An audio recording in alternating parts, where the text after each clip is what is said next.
Sejam bem-vindos, eles estão levemente coloridos, né, com roupa típica. Seja bem-vindo, Gilson, glória a Deus pela sua vida. Seja bem-vindo, Rodrigo, vocês podem tomar, pega o seu banquinho e sai de uma... Não, pode ficar aí para esse tempo. Amém? Meus irmãos, eu só vou deixá-los, sentadinhos para ficar um pouco mais confortável, para não ficar os três esperando, porque vai que o Gilson fala muito, né, Rodrigo? Daí a gente fica mais confortável. Deixa eu explicar, então, fazer a abertura para vocês.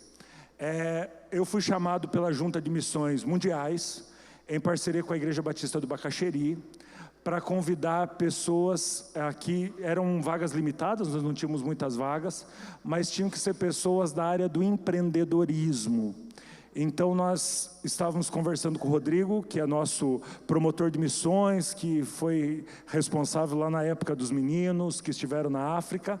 Então o Rodrigo foi por cumprir essa função na igreja, e o Gilson foi como empresário, literalmente, coach select. Eles foram inclusive para fazer um trabalho de consultoria, literalmente, e eu vou explicar qual que é o propósito. Porque quando se pensa em África, se pensa em juntar comida, mantimentos, brinquedos e roupa, levar e dar a eles. Mas eu quero que você pense comigo, meus irmãos, isso é uma cultura totalmente diabólica. Não o dar e ser generoso, mas uma cultura de um país ser dependente dos outros, e principalmente quando o negro continua dependendo do branco. Isso Deus não quer para aquele povo. É um povo esforçado, é um povo trabalhador, é um povo inteligente. Então, gente, esse negócio de só doações não é mais o projeto da nossa Junta de Missões. O projeto da nossa Junta de Missões é impulsionar aquele povo, impulsionar a cultura do povo, quebrar a resistência espiritual e política daquele lugar e fazer com que a igreja lá avance com projetos de empreendedorismo e projetos sustentáveis. Então o Gilson foi a trabalho, ele foi lá como empreendedor e como administrador, que é a função e a formação dele, entrar em alguns estabelecimentos e alguns projetos, como a Escola Pamose, como o ECUCO, e também fomos conhecer um terreno, um espaço que a Convenção Batista da Angola tem, para dar ideias e fazer consultoria de empreendedorismo, para que eles se desenvolvam, cresçam e avancem, amém? Então eu me sinto muito honrado. Aí você diz, e você, pastor, o que você foi fazer? Eu fui cuidar deles, né, gente? Eu fui acompanhar eles. Nós três fomos com recursos próprios. Nós investimos nisso. A igreja não teve participação com as suas finanças da nossa viagem. Eu paguei minha viagem, o Gilson pagou a dele, o Rodrigo pagou a dele. Não custou tão barato, né? Parecia barato, de repente foi onerando, foi ficando caro. Mas nós fomos com essa missão. O Rodrigo esteve lá, além da parte jurídica, que é a função dele, a expertise dele. Ele também trabalhou lá no ECUCO, que é um restaurante. E vocês, quem conhece o Rodrigo, sabe que esse negócio de restaurante e comida é com ele mesmo. Então ele esteve junto com a equipe, o Gilson, o Rodrigo, mais nosso irmão Oséias de Curitiba, que também é do ramo de restaurantes, auxiliando esse restaurante ECUCO, que foi um restaurante que a nossa missionária abriu para sustentar o projeto social e o projeto educacional do Seminário Batista na cidade de Uambo. Pasme, meus irmãos, a pastorzada lá estudando mestrado, tá? O Janta foi lá e o Janta estava aqui, ó, e os angolanos estavam aqui, ó, estudando mestrado, debatendo tese. Foi maravilhoso a nossa experiência a nível cultural e também a nível teológico. Nós conseguimos encontrar irmãos extremamente engajados, né? Então, o ECUCO é um restaurante sustentável, e o propósito do ECUCO é sustentar o seminário. E eles trabalharam nesse sentido. Então, além do nosso testemunho de conhecer a miséria, a realidade social, nós fomos como empreendedores. A minha área, eu não trabalhei no restaurante, eu trabalhei mais junto à Escola Pamose, palestrando para pais, trabalhando com pais, professores, e no meu momento de folga, brincando com as crianças, que foi o que, assim, tocou meu coração. Eu fiquei feliz das 6 da manhã às 10, 11 da noite, todos os dias que eu estava lá. A Daiane ficou preocupada, achando que eu não a amava mais, porque eu não tinha nenhuma pressa em voltar para casa, porque foi um lugar que, assim, teve dias, eu acho que ali pelo segundo ou terceiro dia, o nó na garganta ficou o dia todo, né? Tudo que nós víamos cortava o nosso coração, e eu estou fazendo essa introdução, mas eu vou deixar o Gilson e o Rodrigo dar esse testemunho, e eu peço que, ao ouvi-los, dando esse testemunho, que também você abra o seu coração, para que Deus possa falar com você, porque eles vão compartilhar algumas situações, que talvez vai falar o seu coração, e você vai sair daqui com uma mentalidade um pouco diferente. Nós já tivemos o Rafael e o Gabriel em missão 2 anos, aí aquilo sim foi radical, né? Aquilo sim foi... a nossa foi uma amostra, né? Eu disse lá que nós não éramos missionários, nós não éramos protagonistas, nós éramos coadjuvantes, nós fomos para auxiliar e apenas conhecer, e ainda temos um compromisso de aqui no Brasil mantermos essa consultoria e um trabalho que vai dar frutos em alguns anos, né? Não é tão rápido. Meus irmãos, o que é importante lembrar? Nós estivemos nessa viagem, o Rafael e o Gabriel ficaram 2 anos lá, o Marcel e a Maria Marta estão aqui, estiveram no Moçambique, numa viagem que foi uma viagem para fazer um trabalho na área da saúde, com a missionária Noêmia, também da junta de missões lá. Então, assim, temos uma conexão com a África, amém? Temos uma conexão com a África. Daqui a pouco, Leno, vamos ter que trazer uns tambor aqui, fazer umas músicas, porque nós temos essa conexão com a África. Deus tem sido bom, porque nós somos uma igreja pequena do interior. Quando eu fui convidado, eu disse para Deus, nós estamos sofrendo para se sustentar, para nos manter, somos pequenos, somos do interior, nós, comparado à Igreja Batista do Bacaxeri, somos tão pequenos, mas Deus confrontou o meu coração, dizendo, não diga que vocês são pequenos, porque quando eu escolho alguém, eu levanto, eu conecto com conexões poderosas, para que possa viver os sonhos e os planos de Deus, amém? Dessa vez nós temos aí uma prévia, um convite de poucas vagas para o Amazonas, o Marcel até já foi meio convidado, Marcel. Nós queremos pegar vocês e colocar nos ribeirinhos, na Angola, lá dentro dos complexos no Rio de Janeiro. A gente só quer levar vocês para lugar assim, para o Iraque, né? Para o Iraque daí eu vou junto. Meus irmãos, então eu quero que vocês ouçam com carinho o Gilson e o Rodrigo, eles vão falar um pouquinho do que foi essa experiência transcultural. Gilson, a palavra está com você, meu irmão. Obrigado, pastor. Boa noite, igreja. É um privilégio estar aqui, compartilhar um pouquinho dessa viagem, né? Foi incrível, incrível, incrível, incrível. Eu quero compartilhar do coração aqui, né? Fiz um script, mas quero trazer aqui o que vem no coração, então, bem tranquilo, e compartilhar um pouquinho do que eu vivi lá, né? Novidade você fazer um script. Eu até estranhei que você não pediu o PowerPoint para nós. Então, eu creio que Deus tem planos e nos surpreende a cada dia. Não estava dentro da minha programação, dos meus planos, uma viagem para a África, né? Diferente talvez do pastor, de alguns, né? Deus trabalha cada um à sua maneira. Mas surgiu a oportunidade. Então a oportunidade foi possível primeiro porque Deus me colocou dentro do empreendedorismo, dos negócios. Então se eu não estivesse talvez nessa área, talvez eu não teria participado dessa viagem incrível, que foi uma grande oportunidade. Foi desafiador, né? Você deixa a família e você viaja com grandes expectativas. Em nossas conversas, a gente sempre falou, eu quero ir para aprender, para servir. Creio que antes de a gente sair daqui, a gente falou isso, estaremos indo para servir, né? Sem saber, claro que teve toda uma preparação antes, para que a gente estivesse um pouco conectado quando chegasse lá. Mas os desafios foram enormes. né? Então, você chegar em um país com uma cultura totalmente diferente da sua, quando você fala aqui, nós conversando, é uma situação, é uma coisa. Você lê no livro, você vê um documentário, é uma situação, né?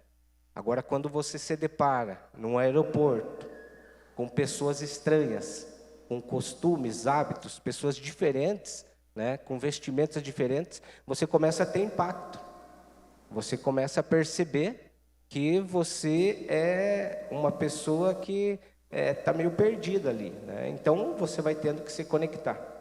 Então, todos os momentos desde que eu cheguei lá, eu vou usar a palavra uma aventura e um aprendizado, né?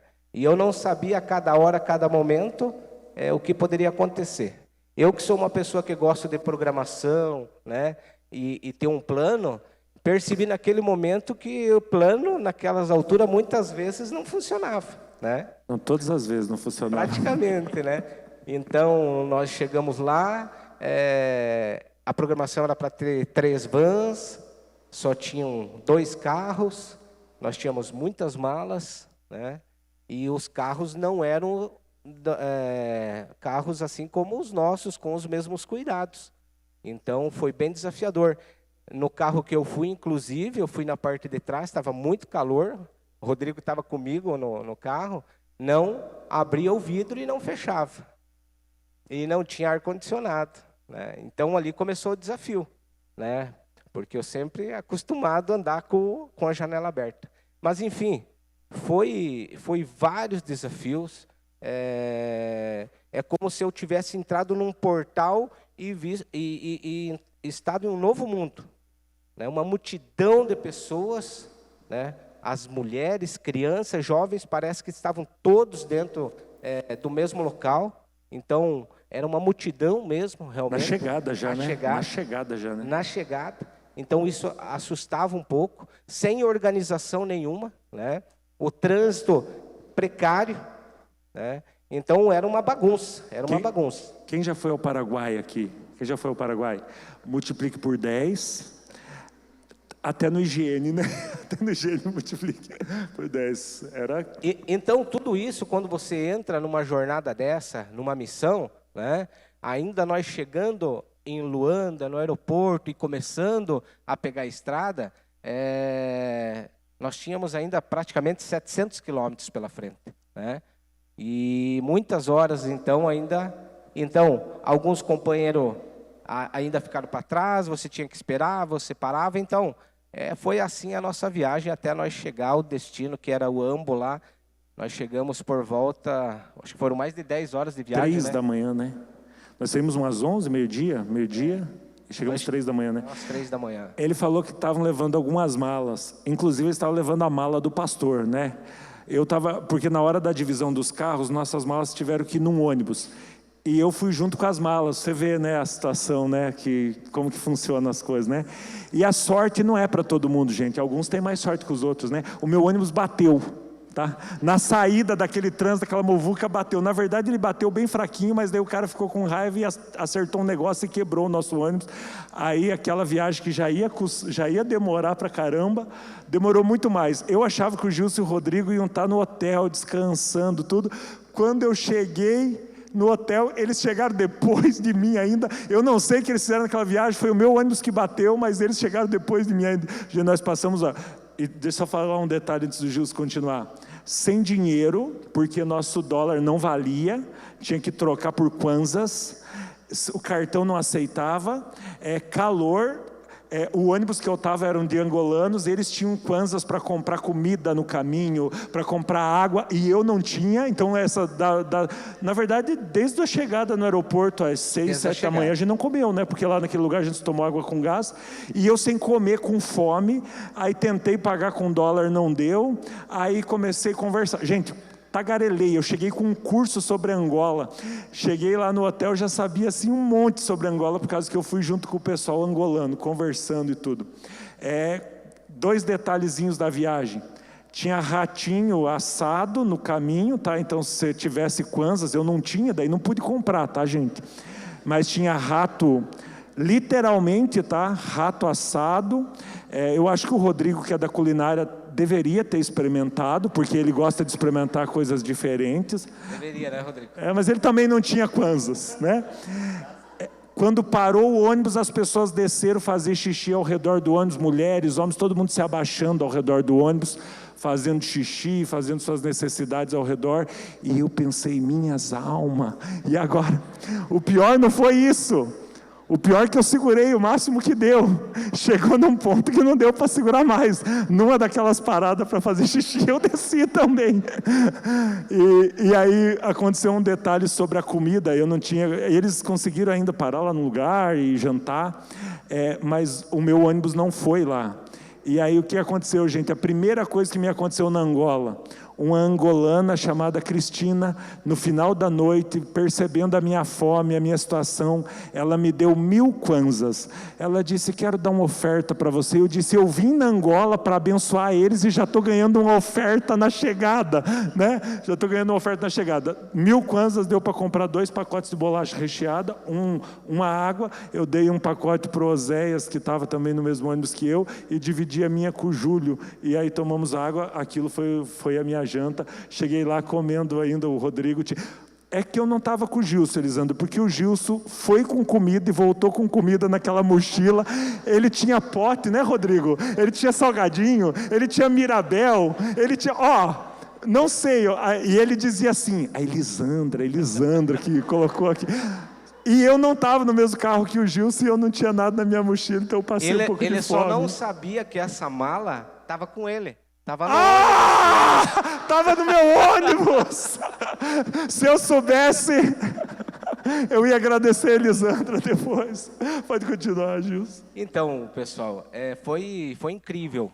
Saindo de Luanda a Uambo, passando por várias pequenas cidades, vilarejos, aldeias, muitas crianças, famílias, mulheres ao redor da rodovia. Mas isso é de centenas, né? Para não dizer de milhares, né, Rodrigo? Então, muitos. E assim, ali eu comecei a perceber o quão forte é o comércio. Porque todas as famílias, as pessoas praticamente, tinham pequenas barracas e vendiam, né, algum produto. Já saindo de Luanda, nas calçadas, o comércio é fortíssimo. Faz parte da vida deles. Incrível. Mulheres e crianças estendem uma toalha, um tapete ou um papel, e ali eles colocam uns frutas, outros colocam milho, trigo, cebola, batata, tomate, qualquer fruta ou produto.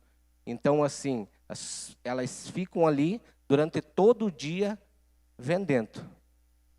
Entre eles mesmos, eles fazem esse comércio, essa venda, né, de produto, e é o que faz eles sobreviver e manter, esse comércio, esse o grande trabalho, principalmente porque grande parte das famílias vem abandonando as aldeias, vem saindo dos interiores, né, e migrando para as cidades, e as cidades estão ficando cada vez mais populosas, né, estão ficando com muitas pessoas, e a pobreza é enorme, esgoto a céu aberto, a dificuldade de você ter água potável, né? A briga por uma garrafinha de água lá, eu lembro com o Rodrigo ali, nós chegava com muita sede, porque estava calor naquele período, então nós estava disposto a pagar qualquer preço por uma água, por um alimento. Mas aí nós tínhamos um problema que era, ainda nós não tínhamos feito a troca de moeda, então eles não pegavam nem real, nem dólar, somente a moeda do país. E aí a nossa bênção veio pelo nosso motorista, que foi o que foi conseguindo nos manter para depois nós reembolsar ele, né? Mas enfim, foi uma jornada incrível até nós chegarmos ao Uambo. E aí chegando lá, né, eu tive a felicidade de ficar com o Rodrigo, companheiro, né? Esse Vocês cuidou de perceberam mim. que eu todo tempo fui Cuidou deixado de lado, né? Então fiquei com o Rodrigo, ficamos hospedados juntos. E para mim, eu falo para vocês assim, foi muito importante, porque o Rodrigo acabou me adotando. Então eu esquecia de alguma carteira, alguma coisa, dizia Gilson isso, Gilson aquilo. Então estava junto comigo sempre, né? Não, Diferente do pastor, que o pastor ele deixou só queria estar com as crianças e tal, né? E eu e o Rodrigo tivemos que sobreviver lá, né, Rodrigo? Ele tá adiantando essa história para não deixar eu contar essa história, tá? A verdade é que a gente descobriu que a Elisandra cuida do Gilson, acho que 24 horas por dia. Por quê? O Rodrigo tinha que acordar o Gilson, levar o dinheiro para o Gilson, avisar as coisas para o Gilson. Mas aconteceu uma situação que na última hospedagem, o Rodrigo foi para outro lugar e aí eu fiquei no hotel com o Gilson. Mas eu não sabia de todo o cuidado que eu tinha que ter com ele, né? Então conta, Rodrigo, a história. Pessoal, a minha maior missão na África foi cuidar do Gilson. Trazer ele de volta.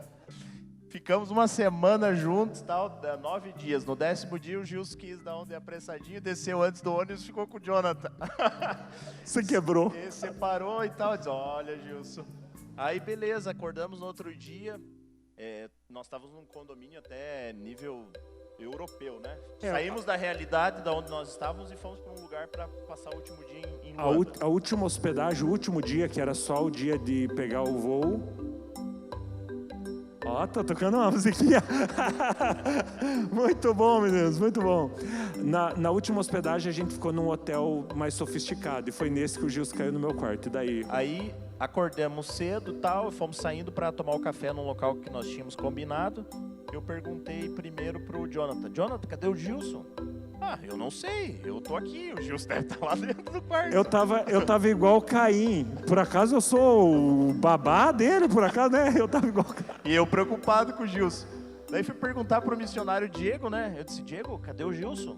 Ah, eu bati lá na porta do quarto, bati várias vezes e ele não acordou. Eu disse, tá, mas e daí? Será que não passou mal? O que aconteceu com o cara? Os dois abandonaram o Gilson dentro do quarto, sem tomar café. Eu tive que ligar pro Gilson e dizer, Gilson, como é que você tá? Tá bem? Não tá? O Rodrigo tinha que buscar.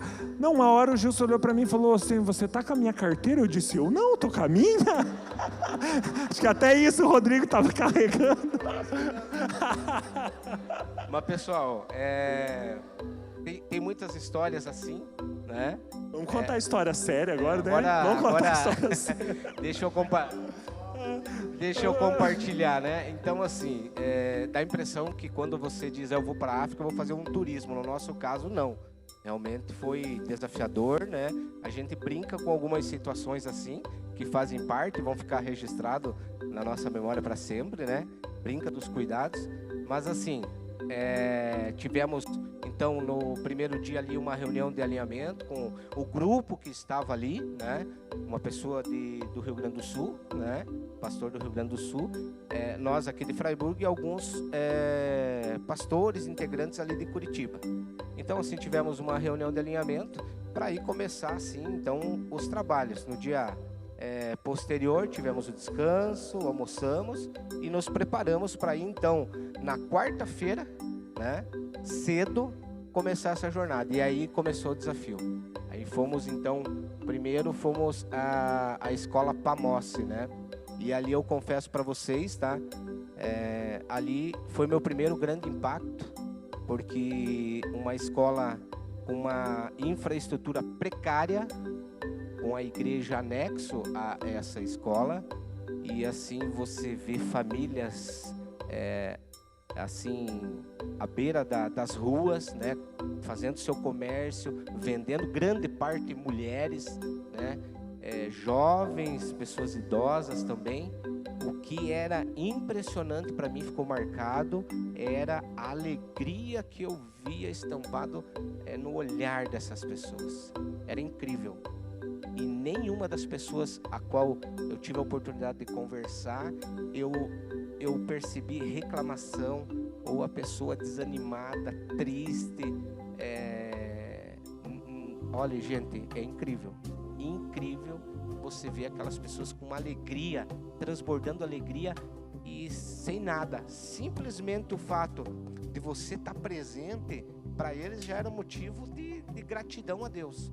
Então, aquilo foi impactante para mim, principalmente quando entrava nas salas de aula e via os professores com 3 crianças, 4 crianças ou até mais, uma sala que eu chorei realmente ali, eu fiquei sem voz. Foi quando eu entrei numa sala de chão batido, não tinha nem piso, né?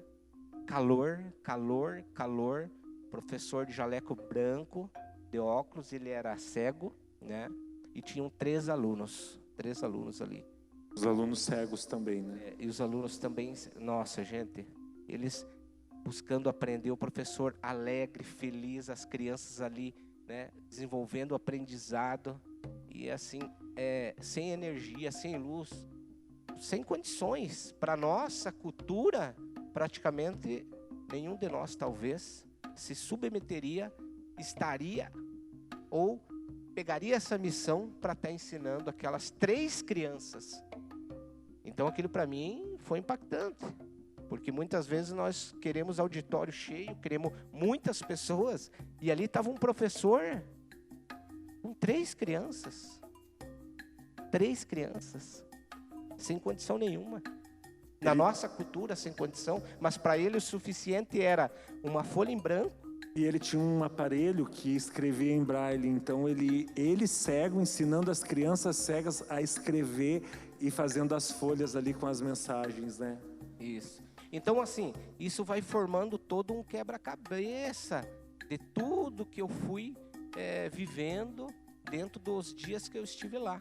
A escola, né, as crianças, a comunidade ao redor. Aí depois fomos conhecer um terreno, você conheceu uma outra comunidade precária, aonde a fonte de água, né, era um poço lá aberto, a céu aberto. Então, assim... Casa de barro, né? Praticamente os 700 quilômetros que nós viajamos de Luanda ao Ambo, maior parte das aldeias sem energia elétrica, sem geladeira, sem nada disso.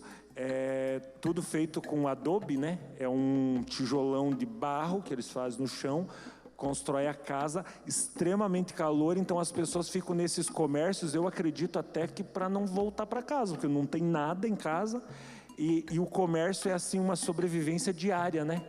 Diária. Se ele vender alguma coisa e ter o que comer para o dia, já dá para voltar para casa e tudo certo. Então assim, é uma visão cultural bem limitada. E depois eu quero falar da parte política depois, mas a parte política tem toda uma relação com a realidade dessas pessoas. E aí, então, indo nesse outro local, conhecemos um terreno. Até conversando com o Rodrigo, achava que era 4.000 metros, mas depois, tendo mais informação, é um terreno de 10.000 metros quadrados, onde a Junta de Missões já comprou aquele terreno, né, dentro de uma comunidade assim que você olhando lá, praticamente você não vê que vai prosperar. Então tem um grande desafio lá, né? Então naquele lugar a gente orou, naquele lugar ali a gente conversou com as famílias, vi a alegria daquelas crianças. O Rodrigo ali tinha levado um lanche, inclusive, posso falar aqui, né, Rodrigo? Não, depois você... E compartilhou então com as crianças, vi a alegria daquelas famílias, das mães, né? Grande parte você via as mães e as crianças, os filhos. Então foi impressionante, e ali sim já começa a borbulhar no meu coração, assim, poxa, como fazer, como construir? E aí sim você começa a entender que não tem como você não buscar recurso financeiro para a obra de Deus. As coisas não vão acontecer simplesmente por acontecer.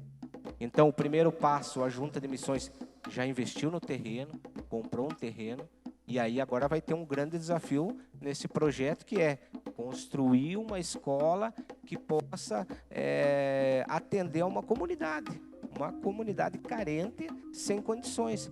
Para que isso? E aí que também foi um aprendizado para mim. Para oferecer para aquelas crianças, para as famílias, talvez o que elas não têm. Elas não têm água potável, elas não têm banheiro. Nem a escola que nós fomos tinha banheiro, né? Era um lugar reservado assim para homens e outro para mulheres, mas era uma valeta e você ia ali, se quisesse fazer suas necessidades, era naquela valeta, tudo aberto, assim, era um negócio absurdo, né? Então, a escola e a igreja são pilares fundamentais naquele país para poder realmente transformar as famílias. porque se não tiver uma transformação de mentalidade, claro que tem outros desafios, depois o pastor vai comentar que é a questão política, mas um povo que se contenta realmente como ele está, é um grande desafio. Porque a cultura deles ainda está no assistencialismo, né? Eles querem o para hoje, eles não têm uma visão de futuro, né? Eles têm uma visão, não, eu quero para hoje. Amanhã, semana que vem, mês que vem, ano que vem é outra situação. Então, é desafiador, né? Eu penso, Gilson, que uma coisa que nós percebemos lá, os homens, assim, exceto os crentes lá, os da igreja que tinham uma postura bem diferente, mas na cultura e nas comunidades carentes, a impressão que dava é que os homens eram zero, assim, né? Então nós pensamos em mandar o Wilson para lá, implantar o homem ao máximo, ficar uns 3 anos lá, Wilson, discipulando aqueles homens, porque as mulheres carregam pesos enormes na cabeça, as zungueiras, né? Zungueires, eles carregam enormes, galinha, gente, ó, tudo quanto é produto, sabão, assim, tudo que você encontra no mercado aqui, de maneira mais simples, aquelas mulheres carregavam, bacias gigantescas e vendiam. E você via, principalmente na feira, lá nós vimos os homens muito deitados, né? Tipo esticado, assim, lá com um comérciozinho. Parece uma cultura muito, os homens muito omissos. E eles falaram que essas zungueires, essas mulheres que vendem as coisas com a bacia, foi assim, durante o período do conflito da Guerra Civil, que eles tiveram até 2002, os homens foram para a guerra, e as mulheres ficaram em casa com as crianças, inclusive tudo 10 crianças, 8 crianças. Eu falei lá de 5 filhos ser bastante, eles riram da minha cara que 5 filhos é pouco filho.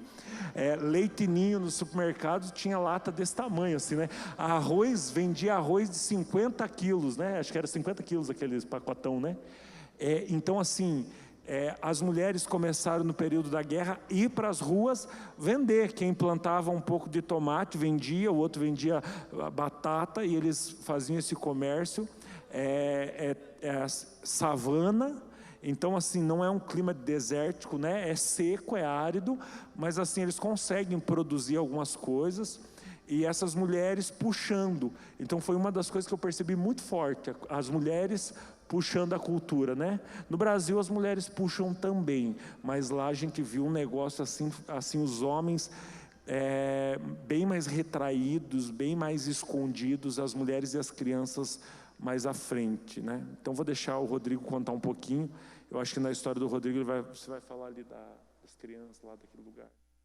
O Rodrigo vai contar um pouquinho como foi lá a estadia dele, depois o Gilson volta e a gente vai batendo um papo. Vou dividir um pouco para chegar até o ponto do Gilson, depois nós continuamos.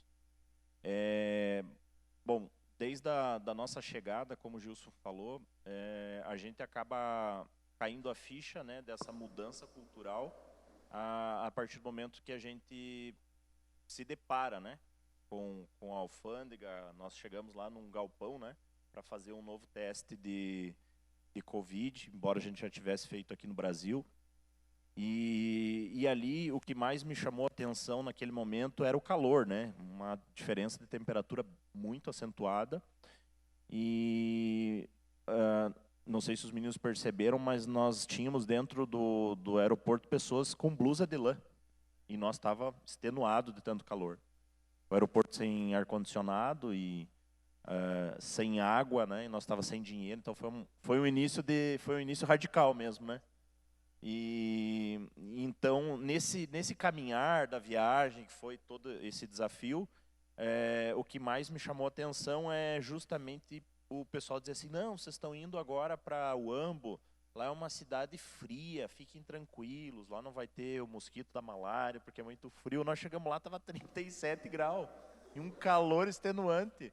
E o pessoal fala: não, mas está frio, vai chover, vai esfriar e tal.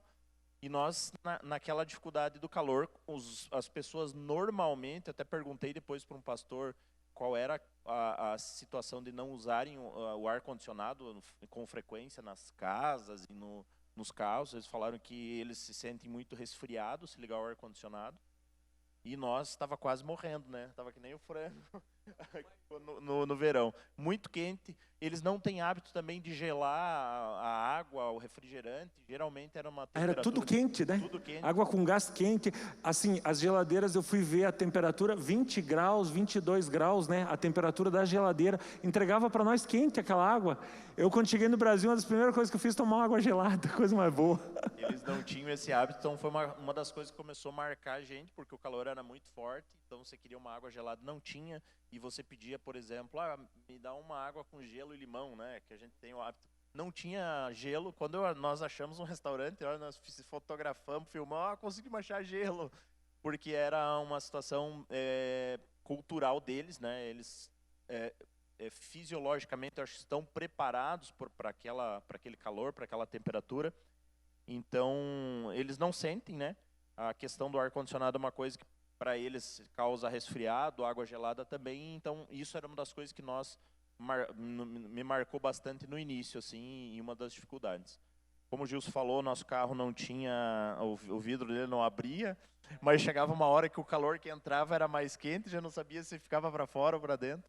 E a viagem foi uma aventura e nós ficamos preocupados porque o pastor estava num outro carro. Depois ficamos sabendo que deu um acidente, o nosso motorista... Agora está falando que estavam preocupados, mas lá não era bem isso.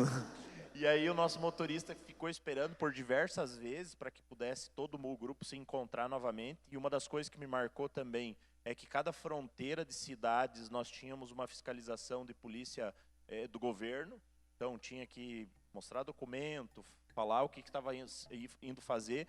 E querendo ou não, a gente se sente desprotegido, né, numa situação nova e... Metralhadora, né? Metralhadora.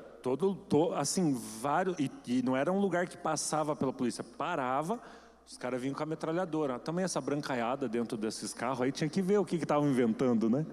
Então isso foi bem apreensivo, né? E a gente fez 700 quilômetros. Quando eu cheguei lá e me dei conta, nós precisamos fazer 700 quilômetros, é quase Fraiburgo a São Paulo, aí que caiu a ficha que era uma dificuldade enorme. Mas enfim, eu acho que isso são as histórias que ficam, né, fica na memória, foi uma coisa que a gente vivenciou e uma experiência. Chegando lá em Uambo, no outro dia, eu acho que o Gilson não mencionou, nós tivemos uma reunião com o pastor de lá, com um missionário de lá e a missionária, né? Aquela reunião, eu acho que o Jonathan também provavelmente vai falar depois, nos chocou muito, né?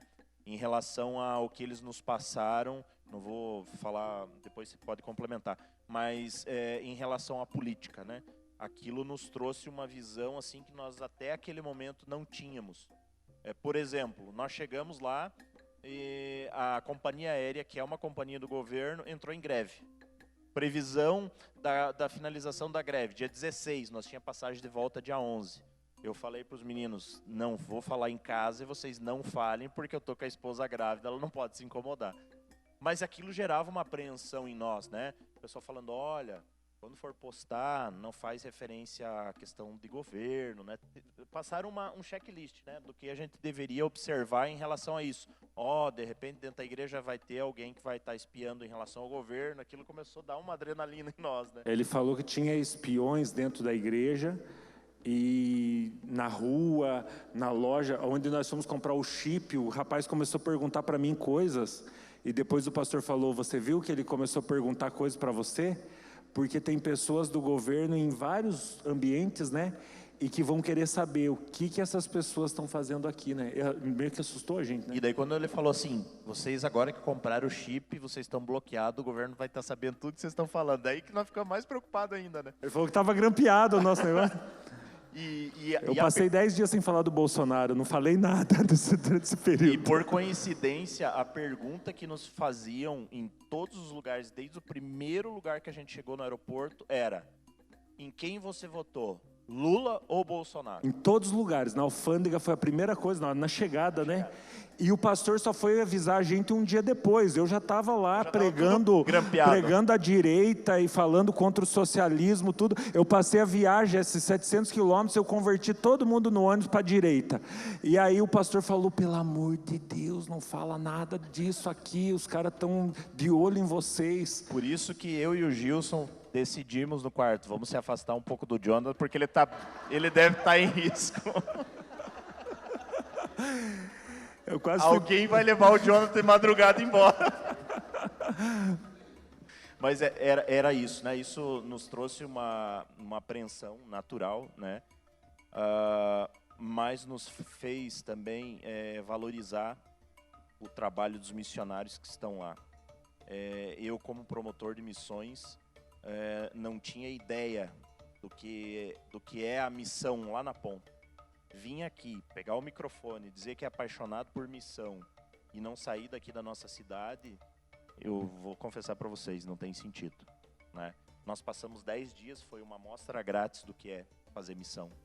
Então, com as limitações, com as dificuldades, enfrentando a cultura que é diferente, enfrentando o governo que é diferente lá, então nós temos que lembrar nas nossas orações de pedir a Deus para os nossos missionários, porque o que a gente viu lá é digno de uma celebração, porque são pessoas que abdicam da sua vida para um bem maior, que é o reino de Deus. Então, assim, isso foi uma coisa que eu posso hoje dizer aonde eu for. A junta de missões, quando a gente recolhe aquele carnezinho, quando faz aquela oferta, gente, aquilo que a gente manda de dinheiro é aplicado. Você vê essa escola Pamose, que atende 178 crianças. Lá eu consegui visualizar o que é inclusão. Tá? O Brasil fala tanto sobre inclusão, as minorias querem inclusão. Lá nós vimos as crianças aprendendo a linguagem de sinais, crianças normais aprendendo linguagem de sinais para poder se comunicar com as outras crianças que tinham a deficiência, né? Isso me chamou demais a atenção. Nós não fazemos isso. Na hora da divisão das brincadeiras, eu fui auxiliar para fazer os jogos, as brincadeiras. Aí eles falaram, pastor, vai ter surdos, vai ter cegos e vai ter crianças que não têm nenhuma dessas limitações. Tudo junto. E nós não separamos. Vocês se virem em conseguir fazer as atividades com eles juntos, porque isso é inclusão. Inclusão, inclusive os próprios professores também tinham deficiências e estavam trabalhando, e nós tínhamos que fazer a brincadeira. Alguém tinha que passar para os cegos, alguém tinha que passar para os surdos, e aí as outras crianças nos entendiam, para fazer uma atividade realmente com inclusão total. Isso foi muito mais do que no Brasil, verdade. E eu acho que depois nós vamos falar sobre os cultos, que foi o fechamento nosso, mas só para não esquecer. No culto que eu participei, nós tivemos um momento onde que a moça que fazia a linguagem com o pessoal dos surdos na igreja veio até o púlpito e fez demonstrações de comunicações básicas. Bom dia, boa tarde, como você está? Então, aquilo me chamou muito a atenção. Isso é inclusão de verdade. Então, essas características são muito marcantes para nós, né? Então, ao longo da rodovia, quando nós trafegávamos, eu visualizava muitos casebres assim, e com muitas pessoas de mais idade, provavelmente que não estavam mais em atividade de cultura ou fazer o comércio informal, então provavelmente ficavam na frente dos casebres, sentados, com uma postura de olhar assim ao nada, olhar ao vento, assim. Aquilo me trouxe uma situação assim. São pessoas que já não têm mais esperança num futuro melhor, ou numa condição melhor, sem energia, sem condições mínimas de saneamento básico, com casebre, mas elas provavelmente são gratas a Deus por aquilo. Mas a esperança delas um dia, né, vai chegar a minha hora e eu vou partir. O que me marcou muito também é que eles são muito ligados a Deus, né? Então, eu estava falando da junta de missões da nossa igreja, mas cabe aqui também falar, nós vimos muitas outras denominações lá também, Assembleia de Deus, a própria Igreja Católica, e uma coisa que eu tenho compartilhado aqui com as pessoas. Em Angola, talvez não tenha uma grande nação que tenha algum interesse específico para tentar mudar o sistema. Então, a função das igrejas é primordial. Porque de tudo que a gente visualizou, o que pode mudar o futuro dessas pessoas, das crianças, mentalidade, é a igreja, né? A escola que nós fomos visitar, a Pamose, mostrou isso, né? Mas nos mostrou também uma dura realidade.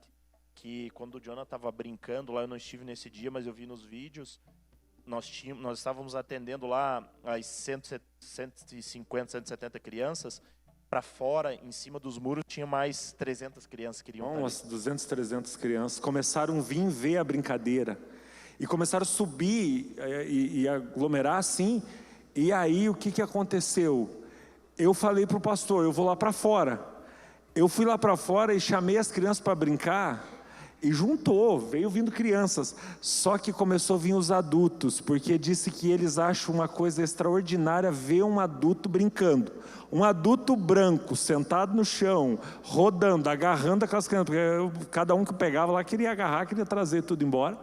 E eles pararam para ver o que nós estávamos fazendo. E aquelas crianças, tem as fotos depois, se vocês entrarem nas nossas redes sociais ali, depois eu vou passar um videozinho para vocês, mas aquelas crianças vibravam, e eu não tinha nada para oferecer, eram brincadeiras básicas, era atenção, era chamar eles pelo nome.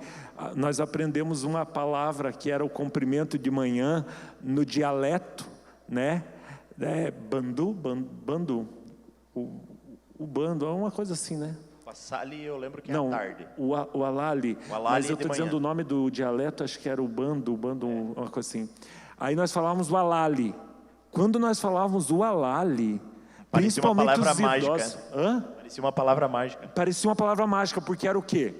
Brancos com a pseudo-ideia de pessoas bem de vida, enfim, e claro, comparado àquela situação, somos no Brasil extremamente bem de vidas. Quando nós falávamos a palavra no dialeto deles, você precisava ver as senhorinhas, meu Deus, ela falava obrigado, obrigado, obrigado, obrigado. Aí eu falava suco consolanice, que é Jesus ama você, pelo menos era o que eu achava. Alguns entendiam, outros não, porque eu acho que o meu sotaque não ajudava. E eles falavam, meu filho, obrigado, obrigado. Aí eu aprendi com eles chamar as senhoras de mãe e os senhores de pai. Essa era uma coisa comum lá para eles, né? Chamar qualquer pessoa mais velha, as mulheres de mãe e os homens de pai. Aí eu pegava na mão delas e dizia assim, mãe, o alalho, o alalho, o alalho. Eles quase choravam, era impactante. E quando eu andava de moto ou em cima da caminhonete, porque, gente, lá capacete, cinto, todas essas coisas, não tem nada disso lá, tá, gente? Eu andava só em cima daquela caminhonete, né, nós em cima, aí eu gritava, o Alali, meu Deus, era um esparramo, né, era uma alegria, né? Esse cumprimento, né, nosso bom dia e boa tarde, para eles é como se a gente estivesse desejando isso, né? Eles só agradecem. Obrigado, obrigado, obrigado. Nós falamos obrigado para tudo, né? Qualquer coisa que você falasse para eles, fala obrigado, né? E é um povo muito submisso, né? A gente viu isso, né? Eles nos visualizavam a gente como alguém superior, né?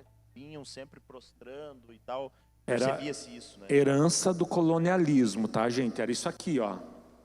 Eles faziam isso aqui. Baixava a cabeça e a gente se sentia mal. Depois do meio da viagem para frente, eu também abaixava. Eles abaixavam, eu abaixava, eles abaixavam, eu abaixava, ficava se abaixando. Porque é literalmente o branco superior e o negro subserviente, abaixando a cabeça, mal nos olhavam assim, como se fosse inferior. Então, para nós foi um choque muito grande ver isso, que nós não temos no nosso país, né? Nós temos racismo, nós temos alguns problemas sociais gravíssimos, mas lá era assim uma sensação estranha de estar numa cultura onde a pessoa se abaixa para você, como se você fosse superior, e então a gente foi tentando quebrar isso nos nossos contatos, né? E aí o cumprimento na língua deles gerava esse quebrantamento, né? Porque eles aí enxergavam em nós humildade para dizer, poxa, né? Aprenderam o nosso dialeto para nos cumprimentar. Então isso era uma coisa assim que nos impactou muito. Nessa visita então à Escola Pamose, que são uma comunidade carente, 178 pessoas, 178 crianças que são atendidas, nós fomos pelo período da manhã, fomos muito bem atendidos, as crianças alegres, felizes. Esse professor cego saiu, fez uma música com os meninos, né, cantou para nós e tal, foi uma alegria total. E na continuidade, à tarde, nós fomos visitar o projeto, então, que é o projeto de origem da nossa viagem, né? Para ir lá, visualizar, dar ideias, saber qual seria a possibilidade e também trazer esse projeto para que a gente pudesse encampar nas nossas igrejas. Esse imóvel 10 mil metros quadrados que a junta já adquiriu. Está localizada numa área de desenvolvimento de uma grande periferia, né?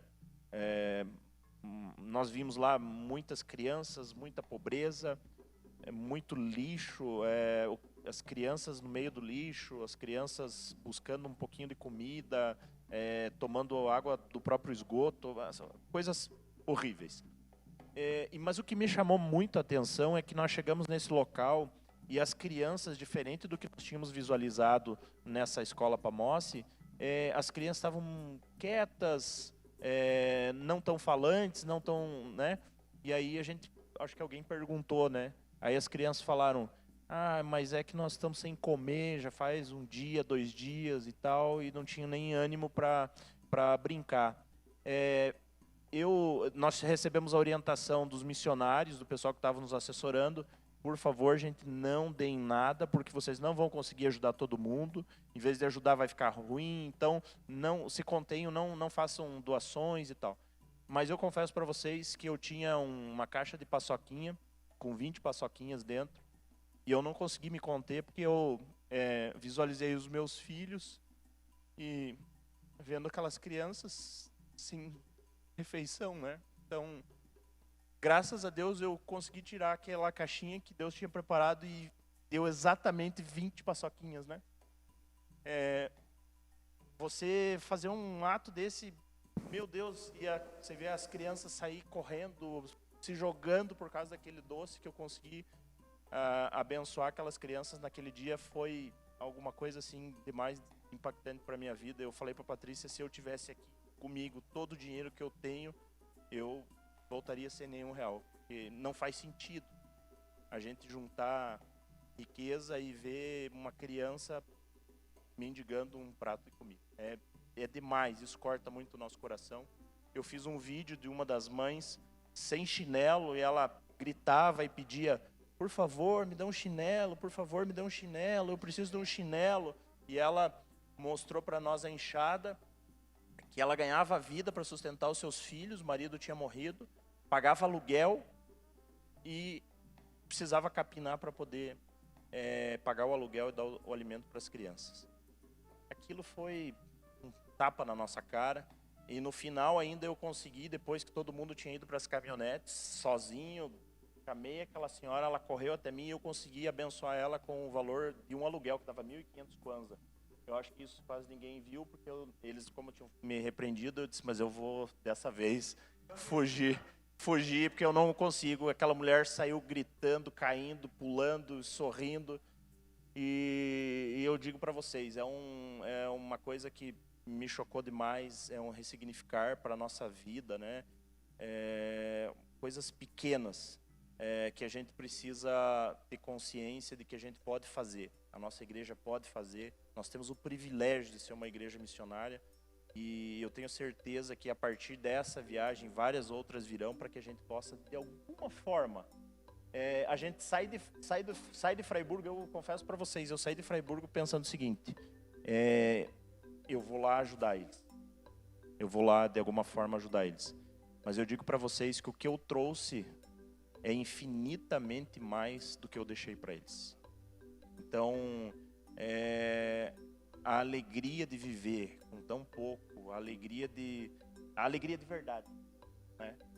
Depois, quando a gente for falar sobre o culto, que eu acho que Deus separou um momento especial para nós, para fazer um fechar de tudo isso, foi algo sobrenatural mesmo, vindo da parte do céu mesmo para nossas vidas. Mas enfim, chegamos aí no ponto em comum, então eu devolvo agora para o Gilson. Só para explicar uma situação onde você diz, tá, mas vocês foram e não podia dar comida, é que vocês não estão entendendo a quantidade de milhares e milhares e milhares e milhares.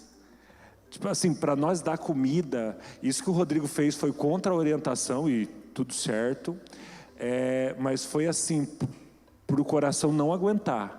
Mas em vários lugares as pessoas diziam, tenho fome, né? Em vários lugares as pessoas colocavam a mão na barriga e diziam, eu tenho fome. Só que assim, eram centenas e milhares, e você olhar aquela situação, era de deixar um nó na garganta do começo do dia até a noite, né? Pessoal, foi assim, impactante. E assim, estava acontecendo. E como o Rodrigo falou, nós tínhamos várias orientações. Eu vi ali que o Rodrigo quebrou o protocolo e fiquei feliz por isso, né? Porque ele tomou coragem, né? E foi um abençoador, né? Aquela senhora, aquela mulher de 48 anos, que eu perguntei a idade dela, com as crianças, ela insistindo ali, que ela precisava de um chinelo, e o Rodrigo começou a negociação, quanto custa, e assim, foi uma bênção, né? Então, fico feliz por ter participado daquele momento, visto aquilo, né? E assim, realmente, eram muitas crianças, e o impacto de você olhar, não é na TV, não é nas redes sociais, mas você vê na tua frente uma criança, colocar a mão na barriga e dizer, estou com fome, e olhar para você, gente, é terrível. Porque você está impotente ali, muitas vezes. E não era uma criança, era milhares de crianças, né? Uma multidão de crianças. Mulheres no lixão, buscando alimento. Tinha aterros gigantes, né, que eles estavam construindo e tal, patrolando provavelmente, né?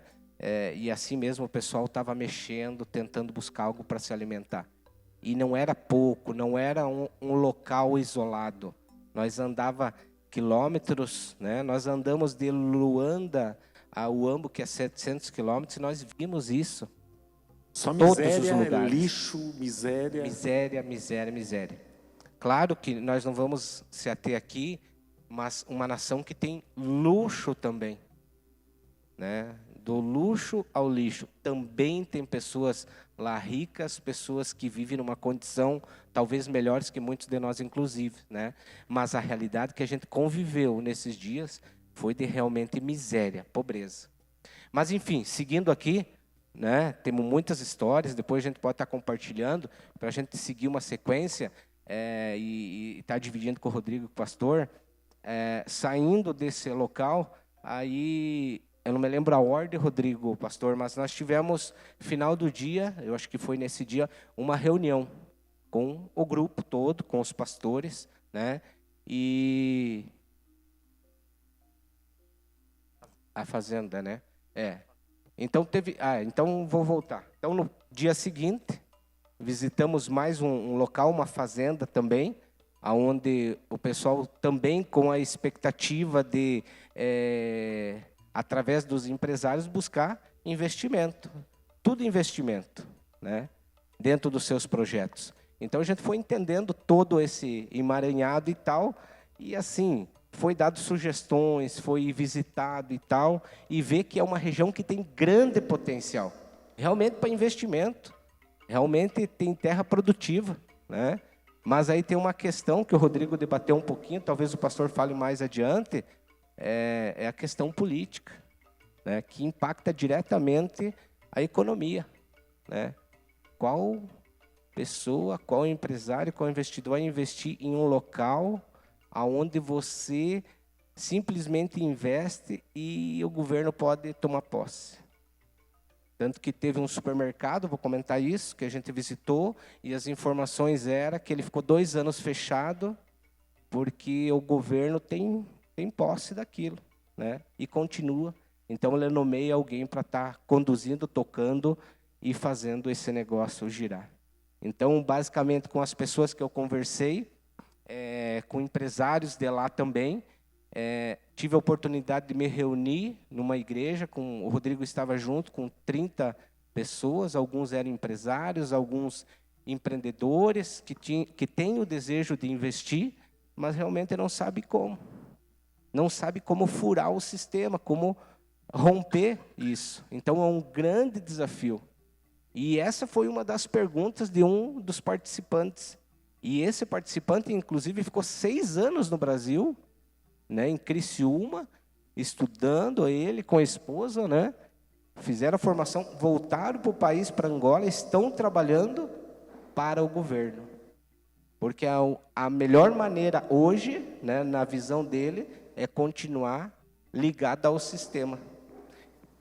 Mesmo ele entendendo que é possível empreender, é possível fazer negócio, mas eles ainda não conseguiram não conseguem se desconectar daquela política, porque existe todo um sistema por trás que controla. Ou você faz parte do sistema, e aí você talvez prospere um pouco, mas você tem que ser submisso e subordinado a esse sistema, ou você praticamente entra num grupo isolado contra esse governo. Então esse é um grande desafio. É um grande desafio. E eu confesso, fizeram para mim essa pergunta e não tinha como eu dar uma resposta concreta, até porque é uma questão da cultura daquele país, né? Então, como mudar isso? E a palavra que eu coloquei para aquele grupo, naquele dia, foi Romanos 12:2, transformação da mente. Então, eles estão, os jovens estão tendo essa transformação, né? Para eles terem uma vida mais digna, mas realmente eles têm um grande desafio, um grande desafio. E eu coloco que ali tem que ter um grande milagre de Deus para que realmente possa romper isso. E eu dou glória a Deus pelo país que a gente vive hoje, por não estar nessa condição, né? E não estar nessa condição, porque nós temos a liberdade. Tanto que o Brasil é um grande país, forte no empreendedorismo, porque nós temos essa liberdade de criar, né? De desenvolver, de investir. E lá nesse país realmente, que tem condições de prosperar, não é a vontade da liderança daquele país. Quanto mais pobre, mais miserável, mais fácil controlar aquela nação. Então, a gente percebeu isso, né? E mesmo visitando a área que a gente visitou, com grandes possibilidades, com grande potencial de investimento e tal, simplesmente é possível, mas ao mesmo tempo impossível, porque tem que sair esse desenvolvimento por eles mesmos. E aí foi colocado algumas estratégias para eles pensar e rever a possibilidade de, com as forças próprias, eles conseguir se autodesenvolver. Amém. Esse é o desafio, eles se desenvolverem. Eu vou só resumir política para vocês. É um governo socialista, tá? O Lula é admirado lá. O Lula era amigo dos ditadores que estavam lá antes desse atual ditador também, presidente. O Lula levou para lá o Odebrecht e levou a Rede Globo. Nossa, que maravilha, né, que levou do Brasil. A visão deles que no Brasil é só mulher pelada, drogas e favela. Eles tinham essa visão, as pessoas que eu conversei. Eu até falei, vocês têm drogas aqui? Não tanto quanto no Brasil. Eu pensei, se eles assistem a Rede Globo, né? Imagine a visão que eles têm do Brasil. As terras não são das pessoas, as pessoas podem usar as terras, mas se contrariar a vontade do governo, o governo retira a terra a qualquer momento, Então, nossa convenção lá tem 1000 alqueires, né? Mais ou menos 1000 alqueires, é terra assim a perder de vista, mas qualquer investimento lá, a qualquer momento, o governo ele tem esse direito. A empresa de aviação, a TAG, é do governo, o mercado que nós somos era estilo um Carrefour, assim, é do governo. Então, a política amarra, a igreja se submete ao governo, a igreja batista lá não pode contrariar o governo, a igreja universal foi fechada em todo o território angolano, a igreja universal foi totalmente bloqueada, por conta do governo. É um governo totalmente socialista e ditador. Quando nós chegamos, quem vive bem lá são militares, porque lá o governo socialista tem os militares com eles. Então os militares vivem bem, são os militares que são donos de algumas coisas mais luxuosas, mas sempre submissos ao governo. E quando nós passamos pelo exército na capital, estava escrito bem grande assim: a pátria aos seus filhos não implora, ordena. Era esse clima. Nós paramos, porque daí o meu ônibus bateu, tivemos que parar numa delegacia tipo de polícia, estava escrito o nome do comandante e embaixo escrito, ordena, ordena, ordena. Então assim, é um controle total das pessoas, um controle total da igreja. A igreja batista lá é submissa ao governo, ela não comunga com o governo, mas ela não contraria o governo para continuar trabalhando no país, porque se contrariar é bloqueado, e um dos casos é a Igreja Universal totalmente fechada no país, e nós vimos isso. Como você vai ter motivação para produzir, para plantar? Internet controlado, telefone controlado, as mídias, né? Então, pessoal, as mídias, a parte toda de televisão, toda essa mídia, toda controlada e administrada pelo governo, tá? E um governo ditador. Eles votaram contra o governo, porque se diz um país democrático, eles votaram para o partido da UNITA, contra o MPLA, que é o partido mais socialista, comunista, que é o que está no poder. Eles têm certeza, o povo tem certeza que eles ganharam as eleições, a UNITA, ou seja, a direita da Angola, e aí eles disseram que na hora de anunciar o resultado das eleições, o governo soltou tanques de guerra pelas ruas e aviões caças pelo céu, e anunciaram que o MPLA ganhou novamente, que é o partido que já está no poder desde a Guerra Civil, e essa resistência da UNITA, que seria a direita, não consegue chegar ao poder de jeito nenhum. E todos os militares subservientes a esse governo, respondendo a esse governo, e um povo totalmente desmotivado, jovens frustrados. Os jovens nas últimas eleições quiseram ir debater, quiseram ir protestar, e os pais que viveram a guerra, e agora escutem, gente, que eu vou falar para vocês, foram totalmente desarmados, tá? Totalmente desarmados. Então, por mais que o povo queira tentar reagir, não tem arma, não tem poder de reação. E os pais que viveram a guerra falaram para os seus filhos: não protestem, vai ter muito sangue aqui, nós não queremos sangue de novo. Então segue o governo socialista, segue a ditadura, segue o comunismo, e nós, inclusive, durante esses 10 dias, eu até tentava dizer para a Daiane assim, porque aqui estava pipocando esse negócio das eleições, todo mundo me mandando mensagem de eleições, e eu falando: não posso responder nada disso, não posso ser associado à direita, nada disso, porque foi a orientação do pastor, inclusive, naquela primeira reunião. Então, eu confesso para vocês, vim frustrado, vim triste, porque a igreja tem sim feito a diferença. As missões nós podemos fazer, mas Deus não quer aquele povo recebendo comida de nós. Deus não quer aquele povo recebendo dinheiro. Deus não quer aquele povo precisando que alguém tire paçoquinha da mochila para dar para eles. São um povo inteligentíssimo, amorosos, simpáticos, educados, elegantes. Pensa num povo elegante. Gente, sobrepeso a gente não viu, exceto um que a gente viu. Todo mundo assim, né, elegante, bem vestidos. As roupas, as mulheres extremamente vaidosas, roupas lindos, coloridos, tudo colorido, os panos, colares, tudo muito bonito. A igreja era um lugar. Eu não tinha roupa para ir no culto, tá, gente? Me bati lá, tentei comprar, mas eles não tinham para o meu tamanho também, porque eles são tudo magrinho. Então eu trouxe até essa meio esticada aqui, mas era roupas todas para eles, assim, né? Os lugares, nós não visitamos os lugares turísticos. A gente não foi fazer safari, esses lugares nós não fomos. Então, se vocês queriam saber se a gente viu hipopótamo, girafas, não vimos. A gente só viu a savana o tempo todo. Eu imaginava, né? O tempo todo a gente imaginava o cenário do Rei Leão. Mas eu vou dizer para vocês, pessoal, minha frustração como pastor. Voltei a daí, ele falou: nossa, João, você voltou desanimado, né? Eu voltei desanimado por perceber que uma estrutura política amarra todo o processo, porque por mais que nós vamos lá implantar um negócio, o que a política quer lá? Que a gente vá lá dar coisas, para isso tudo bem, os brasileiros estão bem-vindos. Pablo Marçal tem projeto social lá, a Jocum tem projeto social lá, algumas igrejas com projetos sociais gigantescos, maravilhosos, mas é isso que o governo quer.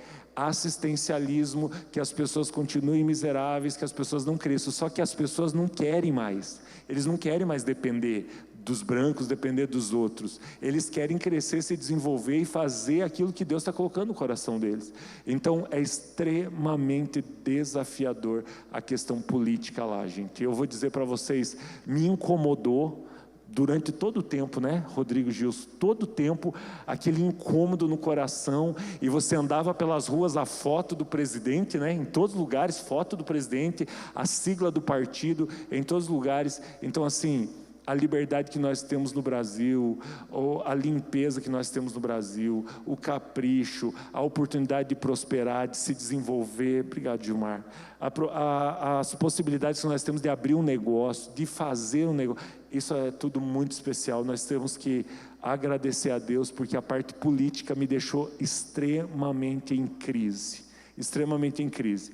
Religião, não tem feitiçaria, macumbaria em todo lugar, nós não vimos praticamente nada, e a menina que veio para o Brasil, ela disse, nossa, no Brasil é muito estranho, as baianas fazem coisa na rua, a Umbanda, o Candomblé, lá eles têm a feitiçaria, mas é extremamente oculto e discreto, ninguém vê nada, mas o problema que eles têm é teológico. Por que o problema que eles têm é teológico? Porque a pessoa se converte, porque ela vê que Jesus tem poder, e eles estão buscando feiticeiros poderosos. Daí eles dizem, não, mas o pastor, o missionário tem mais poder que o feiticeiro da vila lá, né? Que o Soba, né? Aí eles vão para a igreja e se convertem porque eles querem um feiticeiro mais poderoso. O dia que Jesus não responde, e eles pedem alguma coisa para Deus e não responde, eles voltam para a feitiçaria, eles voltam buscar o Soba, eles voltam para as antigas magias. Então o pastor disse, é muito difícil o ministério, porque eles são crentes, ao mesmo tempo eles estão buscando as mandingas, buscando as coisas tradicionais, né? as estratégias tradicionais. Eu vou pedir as considerações finais, bem rapidamente, por causa do nosso tempo, daria para falar muito mais, né? Mas queria só que vocês fechassem. Essa parte política eu vou deixar para vocês refletirem, eu não vou falar, eu vou deixar para vocês refletirem, pensarem, e eu vou dizer uma coisa para vocês, gente, eu não tenho confiança em homens, eu não estou apegado em homem, e eu não tenho aversão ao outro homem, que é o outro candidato aqui no Brasil. Eu tenho uma visão profunda, mais escondida, que é ideológica, e eu vou dizer para vocês, um cristão não pode comungar e votar num partido que prega socialismo, marxismo. Engels, Marx, gente, olha só, gente, diz o seguinte, as pessoas que aderem ao socialismo são as pessoas que leram Marx, as que entenderam Marx têm aversão ao socialismo. Então estamos em semana de eleições, eu estou nas minhas redes sociais ali batalhando, criando até rolo ali, criei até umas confusão desnecessária, depois tive que me consertar lá, enfim. Mas gente, eu não me canso de dizer para vocês, eu já estou dizendo nessa igreja há muito tempo, a igreja precisa ler, entender o que é Marx e Engels, entender o que é socialismo. E aí você vai dizer, mas pastor, se o Lula ganhar, ele vai fechar as igrejas. Não vai. Gente, não é assim, não é o extremismo. O grande problema, se o Lula ganhar, é que todos os ministros vão ser indicados por ele, e depois os ministros do Supremo também, e ali você vai formando uma base do socialismo, de pessoas defendendo, principalmente, a ideologia de gênero com pautas feministas, e o feminismo, meus irmãos, o feminismo é a decadência e a destruição da família. A ideologia de gênero, que não tem nada a ver com você respeitar o homossexual. Respeitar o homossexual, a igreja ensina. Respeitar o homossexual é nosso dever. Respeitar o homossexual, tratar com respeito, defender o homossexual é nosso dever. Se a igreja tratar o homossexual com hostilidade, com desrespeito, com zombaria, com qualquer coisa, a igreja está errada. Nós não podemos fazer isso, porque Jesus nos ensinou a respeitar, a amar o próximo, a servir o próximo, e a cuidar do próximo e zelar pela vida dele. Ideologia de gênero é a desconstrução da família, é você destruir a imagem da figura do homem, é destruir a figura de pai, é destruir a autoridade do pai e da mãe. Você vai ver, gente, se você estudar um pouquinho e você ler um pouquinho, que o socialismo é talvez a estrutura política que mais combina com a ascendência do anticristo e a estrutura política mais diabólica que existe. E aí algumas pessoas estão me criticando, dizendo que o pastor anda falando muito de política na igreja. E eu vou dizer, se eu fosse pastor de anjos, eu não pregaria política aqui, mas eu sou pastor de ser humano, eu sou pastor de gente. Vocês moram no Brasil, vocês são brasileiros, e vocês vão ter que, sabe, arcar com as consequências do voto de vocês. Então, como pastor, eu falo de política sim. Quem está triste comigo, infelizmente, não são amigos verdadeiros, porque o amigo verdadeiro sobrevive a uma divergência política, e um cristão verdadeiro, e vou dizer isso aqui, mas olha, gente, eu sei que vai causar um pouco de desconforto, mas um cristão verdadeiro, que usa um pouco da mente, lendo um pouco, entendendo a estrutura do socialismo, não pode servir a dois senhores. O socialismo é a oposição à Bíblia, tá?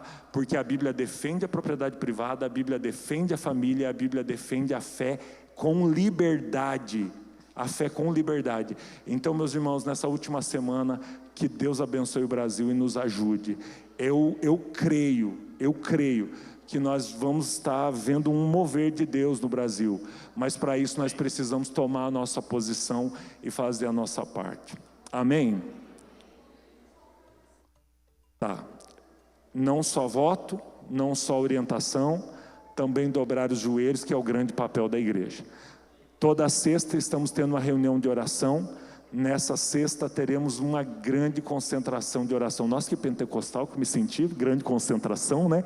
Uma grande concentração de oração pelo Brasil, às 20 horas aqui na igreja, junto com algumas outras denominações. Considerações finais, Rodrigo, por favor. Minhas considerações finais é dizer que estou preocupado, que com o número de seguidores que você trouxe lá da Angola, e falando essas críticas abertas aí ao governo... O MPLA vai mandar me buscar aqui. Eles vão te extraditar. Não, brincadeira. Mas é isso aí mesmo. Em relação a minhas considerações finais, eu acho que, diante de tudo que a gente visualizou lá, a grande importância desses projetos, como aquele que nós fomos visualizar, que é a construção de escolas, onde que nós acreditamos seja um futuro melhor para aquela nação, né? Então é muito importante que a gente tenha essa consciência. Hoje nós podemos falar com autoridade para vocês do que nós vimos empregado lá em relação à junta de missões. Então gostaria de convocá-los a contribuir com missão, abençoar missões mundiais, e que a gente possa também se sentir pertencente a esses projetos. Para finalizar, o que me marcou mais não foram essas dificuldades. O que me marcou mais foi a alegria daquele povo, o amor daquele povo. A igreja foi o fechamento para nós, o último dia foi a visitação da igreja. Eu fiquei extremamente comovido com o que eu vi, e digo para vocês, se lá no céu tiver um ministério de louvor, com toda certeza absoluta, quem vai cuidar serão os africanos, porque eles dão show. Parece que o céu desce na igreja no momento dos louvores. É extremamente lindo o que a gente viu, com dança, com alegria. O culto começa de manhã, vai até meio-dia, 1h, e parece que não dá mais vontade de ir embora. É uma ministração do louvor fenomenal. Você chorou lá, Rodrigo? Fantástico. Não tem como não só chorar. Só chorei, né? Só chorei. Eu vejo o vídeo, hoje em dia me arrepio e dá vontade de chorar. É muito impactante. Outra coisa que me chamou a atenção, uma coisa que nós temos falado aqui na nossa igreja. Todas as pessoas, exatamente todas as pessoas, trazem a sua oferta. Então, para que a gente veja, eles não têm nada, eles não têm comida, mas a moedinha que eles têm, que eles ganham lá no comércio informal, eles separam e trazem o dízimo. Todos, sem exceção. Se eu não tivesse levado um dinheiro no dia que nós tivemos no passado culto, vergonha, né? Passava vergonha. Mas avisaram a gente, né? Para levar, né? Todos, sai fila por fila e todas as pessoas levam oferta, e eu também fui na minha filhinha lá. Então, assim... E assim ainda, né? Dançando, tem que dançar. Senão não tem graça. Mas assim, pessoal, para que não fique, né? Nós compartilhamos aqui enquanto igreja e tal, mas o que mais marcou é a alegria, a felicidade, o amor daquelas pessoas. Isso foi o que mais impactou. Esse é o resumo da nossa viagem. As dificuldades nós compartilhamos com vocês, porque com certeza vocês estavam curiosos, estavam orando por nós, então é necessário. mas não fiquem com essa impressão. A impressão que nós temos daquele povo, que é um povo abençoado, um povo alegre, feliz, embora as dificuldades, que vivem a alegria. Então, os cristãos ainda mais, né? Porque daí tem a alegria de Cristo. Amém. Fale Obrigado, menos que o Rodrigo. Rodrigo. Fale menos que o Rodrigo, tá, Gilson? Vou falar rapidinho. Pessoal, anote aí um filme para vocês assistir. Macala. Tá no... Deixa eu achar aqui, no Prime. Macala. Os dois não assistiram ainda também, tá? Surpreendi eles, né? Esse é um coach select, né? Com indicação de filme. Assistam esse filme. Assistam amanhã, se vocês puderem, com a família de vocês. E tem uns lencinhos próximos. É a realidade de uma família daquele povo, né? É um filme que retrata de uma pessoa lá do Congo, é da África, mas é muito próximo, senão igual ou semelhante, a pessoas que sobrevivem da venda do carvão. Olha atrás aí, Gilson. Essa é a nossa mídia, meu Deus. Hoje Macabro. eles estão Esse pro aí. crime hoje. Essa mídia aí é incrível. Esse filme vai ajudar vocês a ver o seguinte: vocês não têm problema nenhum. Já dizia minha avó na oração de envio, né? Minha avó deu um sermão, né? Não tem pobreza aqui. Não tem... Se você acha que você tem problema, se você acha que está em dificuldade, assista esse filme e depois faça uma reflexão. E depois agradeça a Deus pela família que você tem, pelos problemas que você tem, pelo país que você mora. Agradeça. Então, eu digo para vocês assim, foi incrível, tivemos uma experiência, uma oportunidade que Deus colocou em nossa vida. E você que está aí, tem a oportunidade em breve. Nós estamos conectados com um grupo de Curitiba que não fez só essa missão, essa viagem. Terão outras, e se você tiver vontade, se prepare. Se prepare para isso. Porque o grande problema é que muitas vezes a gente quer, mas não está preparado. Então, prepare-se. Planeje também. Porque aí você pode ser convidado e você vai estar preparado para uma missão como esta, tá? Então, foi incrível. Tudo que foi falado aqui é transformador para a nossa vida. Obrigado, pastor. Amém, amém, amém. Fica para a próxima. Vamos tirar uma pessoal? foto? Quem pode tirar uma foto? Venha, Rodrigo, aqui. Venha, Gilson.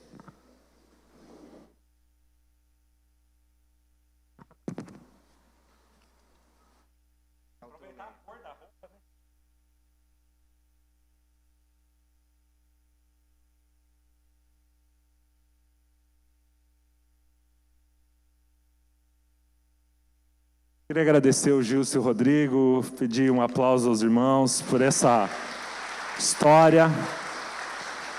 Vou pedir que apague as luzes. Inclusive as do palco, para que vocês possam ver um vídeo.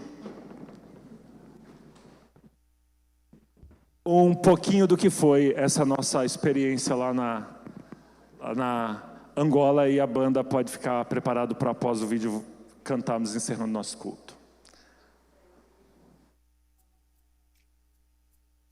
Roda o VT, não roda o vídeo.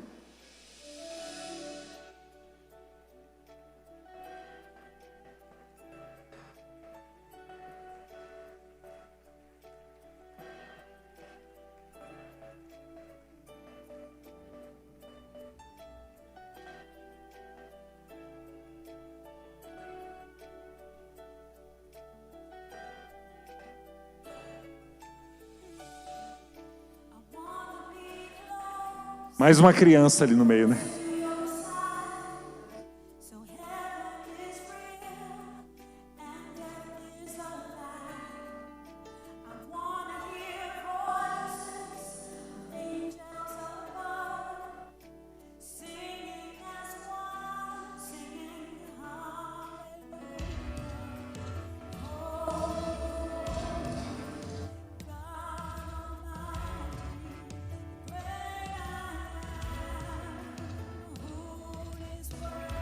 Acho que eu só fui brincar, né, gente? Não fiz mais nada, né?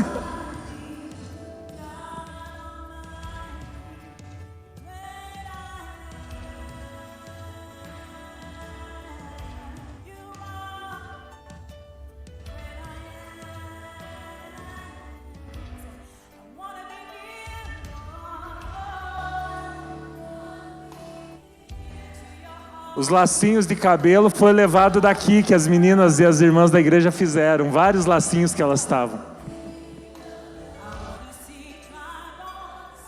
Isso aí no aeroporto, gente. Tivemos que fazer o teste do Covid 2 vezes. Esse é o ônibus que eu viajei, ó.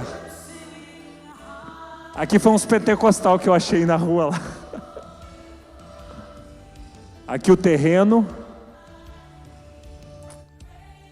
Aí em cima das caminhonetes aí que nós andamos. Aqui é onde o Rodrigo falou que as crianças estavam com fome e a mulher da sandália. Esse é o professor cego ajudando as crianças a escrever. O Rodrigo parecia um americano, né, lá no meio. Né? Esse professor, coral.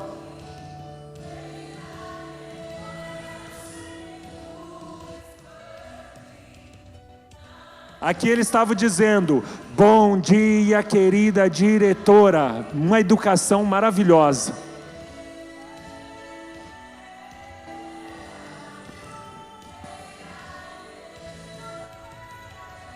Esse é o professor Abílio.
Aí.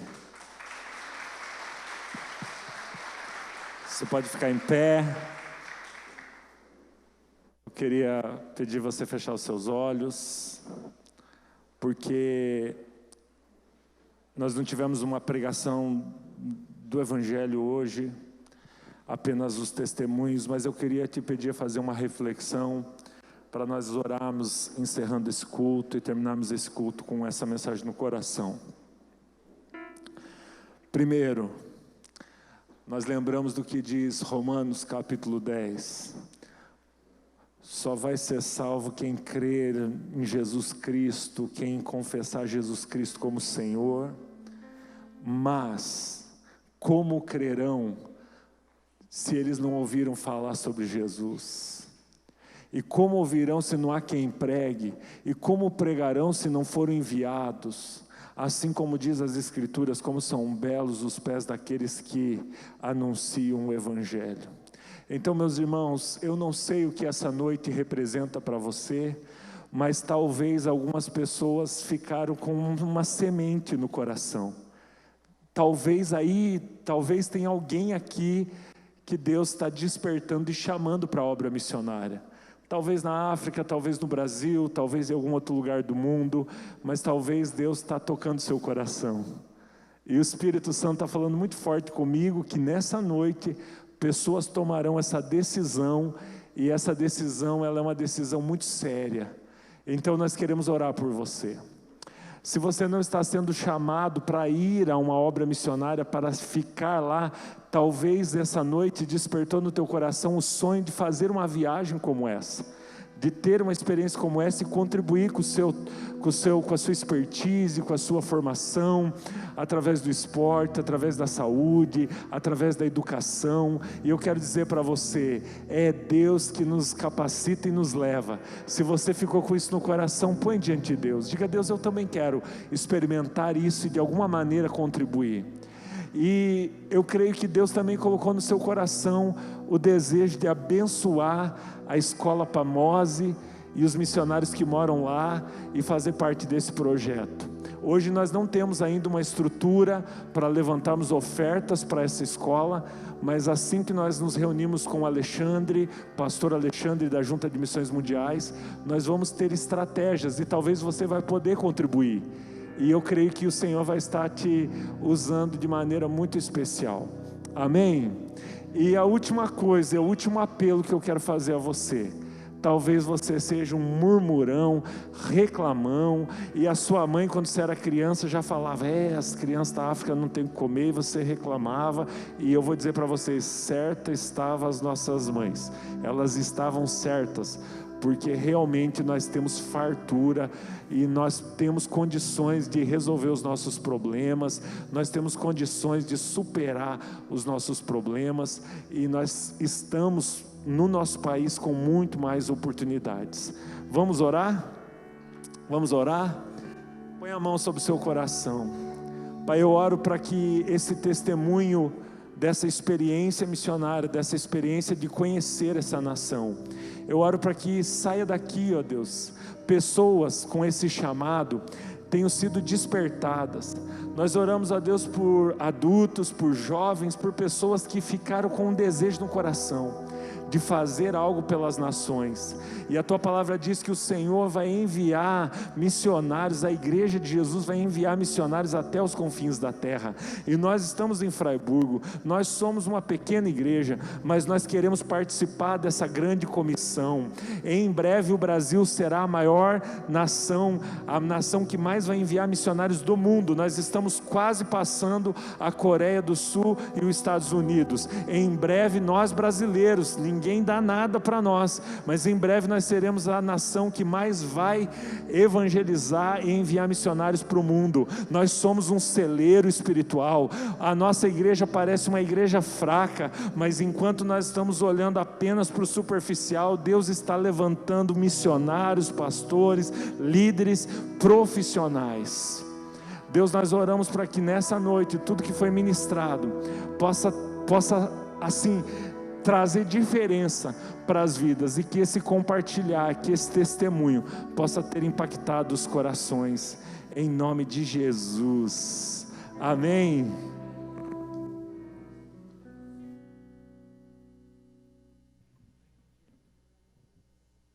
Eu quero pedir que você olhe para a pessoa que está do seu lado. Sei que vocês não são fã de fazer isso, mas vamos lá.